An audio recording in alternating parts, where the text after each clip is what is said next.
VETNURSE. You know I am that girl. Hello everyone, Daphne says hello. This video, I don't know why I didn't think of videoing this sooner. A video explaining what the difference is between a vet nurse and a vet tech or a vet technician. I get asked this constantly.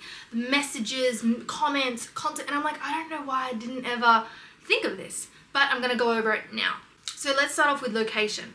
So vet nurses, the term vet nurse is most commonly seen in Australia and the United Kingdom and like Ireland. We're all kind of called vet nurses.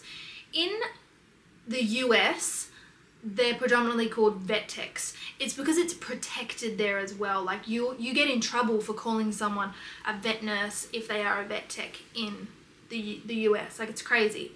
And a lot of people will comment on my videos saying, you mean vet tech? I'm like, no, actually we've got both here in Australia. You can either be a vet nurse or you can be a vet tech. The vet nurse course is a course that you either study online with someone like Australian College of Vet Nursing or TAFE or open colleges, a stream like that. And the degree is called a Cert 4 in vet nursing. The other alternative, if you want to become a vet tech, you go to university and you do a veterinary technician degree. The reason that people do the vet tech course is because, you know, it's a university degree. Maybe you get a little bit more recognition for it. Sometimes people will often go that route as well because it is like the foundation to a science degree. So say if you did vet tech but then you decided you wanted to change it to something else, because you've done the foundation of that uni degree, it's easy to jump into other subjects. I know of nurses who have done that before. The only thing is with becoming a vet tech in Australia, I have never personally seen that you, in regards to like salary and pay and things like that, you're any better off doing vet tech to vet nurses.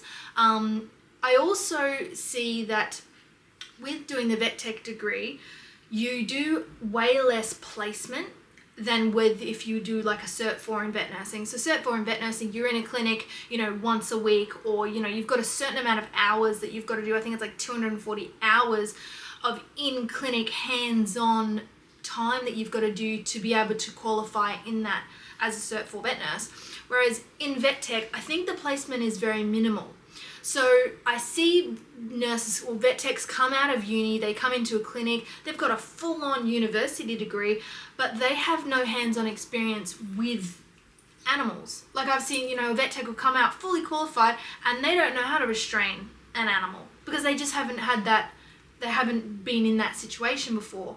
So my personal preference and my advice, if you're in Australia, I would just do a Cert 4 in vet nursing, to be honest. That's my recommendation. If you want to go to uni, you want that, you know, the tick in your box, whatever, go and do the vet tech, but I don't think it benefits you any more in a clinic. In the US, so they do a full vet tech degree and it's a protected title, whereas in Australia vet nursing isn't. And the Australian Vet Nursing Association, they're working on that to become, you know, you've got to be a registered vet nurse. They're working on that, but currently we're not like that. If you're from Australia and you want to go and do locum work in the UK, you have to become a registered nurse. It's a lot more protected. I feel like in Australia, vet nursing is very blasé. It's very, very blasé. Like I've worked with nurses who have done vet nursing for 10 years and have never got a qualification, but an amazing vet nurse because they've been hands-on and they've just learnt everything. But it's not like, oh, that person's not a vet nurse so they can't do this type of procedures and, you know, hands-on stuff in clinic. It's very weird. So say if it was a human nurse and someone's not qualified and they were doing human stuff, you get in major trouble. But for vet nursing, because it's the animal industry, it's a lot more relaxed. But they are trying to change that, which is really, really good. So in the US, veterinary technicians are regulated in most states in the US and must be licensed or certified by a state veterinary medical board, which is great. Like they're taken very seriously. We don't have that in Australia yet. In regards to the job roles, it's pretty much the same. So vet nurses and vet techs, it's pretty much across the board. You know, it's like a vet assistant, you're helping with anesthetics, certain type of procedures, placing catheters, taking blood, all that kind of thing. You know, they're not making surgical incisions. That's a vet's responsibility. I have heard as well, actually, that vet nurses in New Zealand aren't allowed to do a general scale and polish, which to me is wild, because, you know, vet nurses and vet techs are more than capable of doing that, but in New Zealand you're not allowed to, which is pretty crazy. The long story short is vet techs and vet nurses job roles are pretty much the same. There's nothing like that a vet tech can do that a vet nurse can't really do in Australia, as far as I'm aware, because there's no regulation around what vet nurses can do. You know, there's no kind of restrictions as of yet.